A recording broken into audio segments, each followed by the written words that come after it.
Okay, so I know this is a crazy title, but I feel like I have to make this video.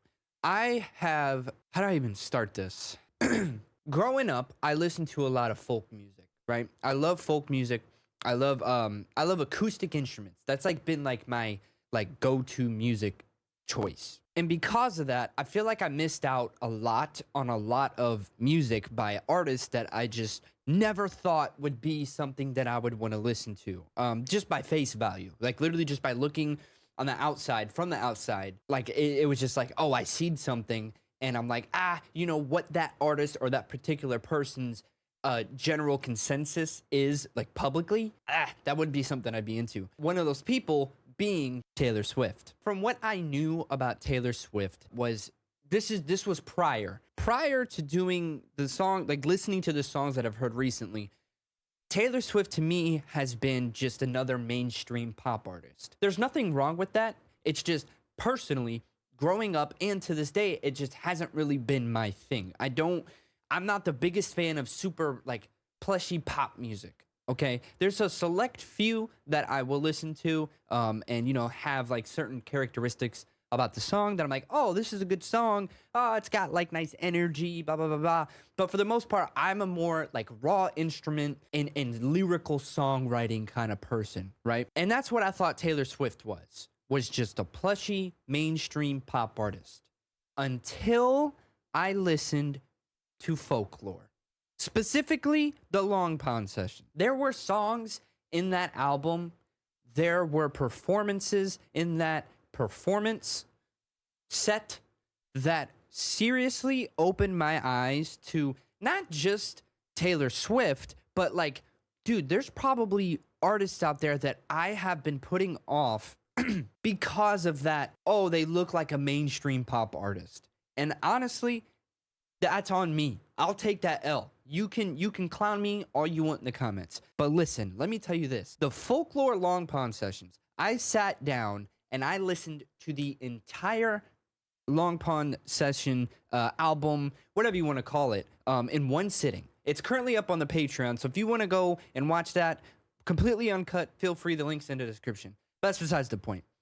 What this video is about is my, I guess, apology to Taylor Swift. I doubt she's ever going to see this video, but I just would feel like I'm doing the Swifties and the fans of Taylor Swift a disservice if I wasn't completely honest. And to be completely honest with you, I genuinely thought Taylor Swift was just another mainstream plushy pop artist until I listened to the Long Pond sessions. There are songs in that album. There are performances in that performance set that seriously check every single box that I have when it comes to certain genres of music. Now, when I say I like folk music, that's a wide variety, right? It's not just what you would think. It's not just like bluegrass. It's not like banjo. Like I just mean like an acoustic guitar, or it could be a piano, but just like an artist that writes about something that has substance, right? Like there's something there.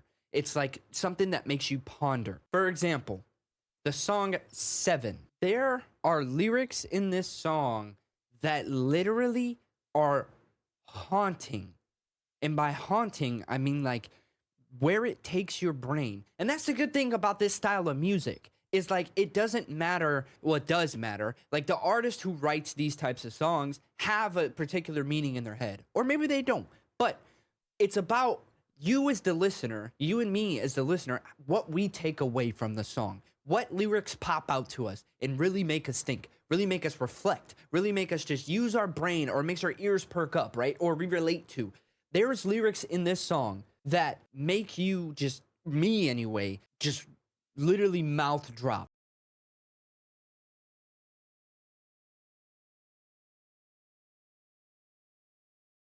She says, and I've been meaning to tell you, I think your house is haunted. Your dad is always mad, and that must be why. Dude, what? Your house is haunted. Your dad is always mad, and that must be why. Those lyrics, those 2 lines right there, like I'm getting angry. It's when I love when an artist actually takes pride in what they're writing about. Does that make sense? And that's just something that I didn't think was really there for like up until recently with Taylor Swift or who knows what other artist. But like then I check this out. It's like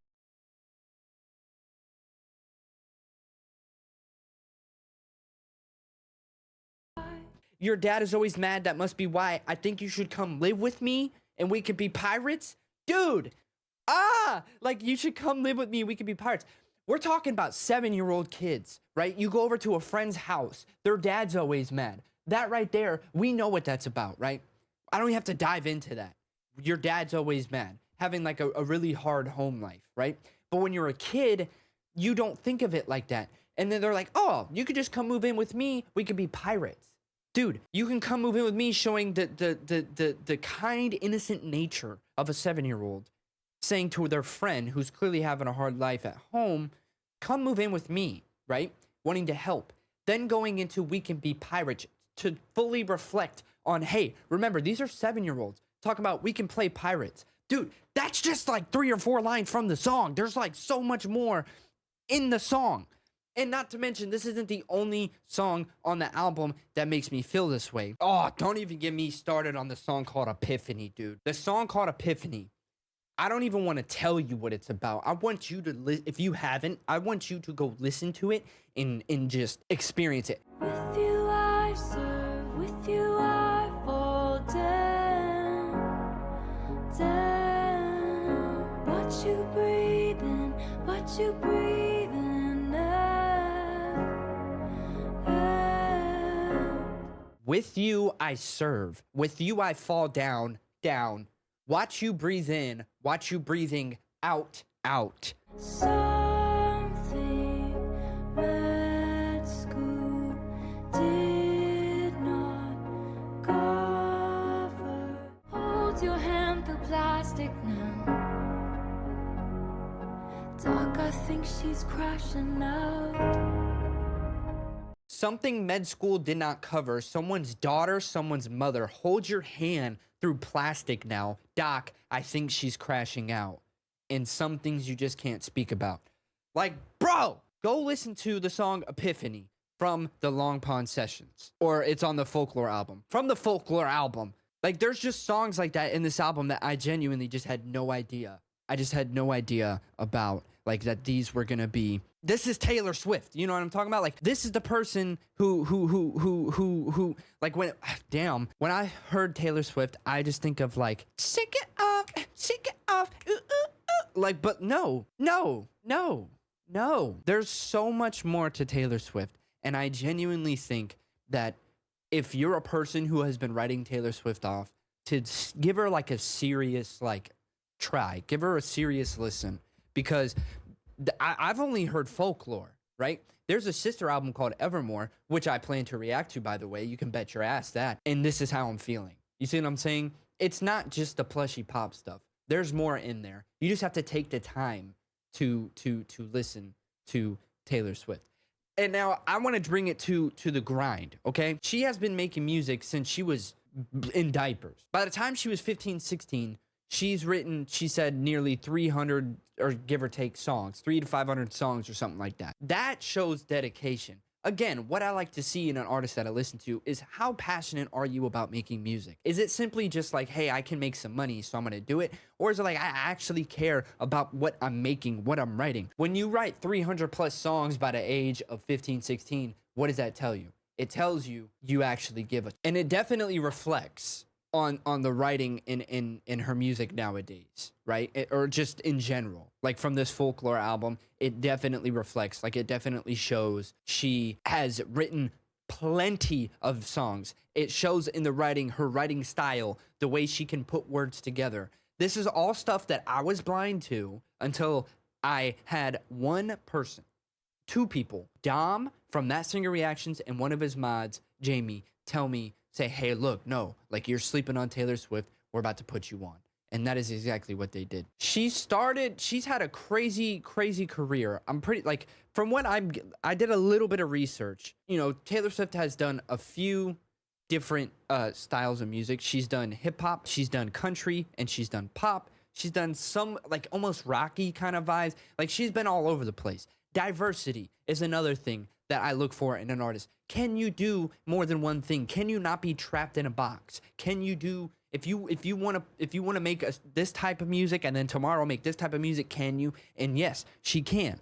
And that's another thing that I was blind to.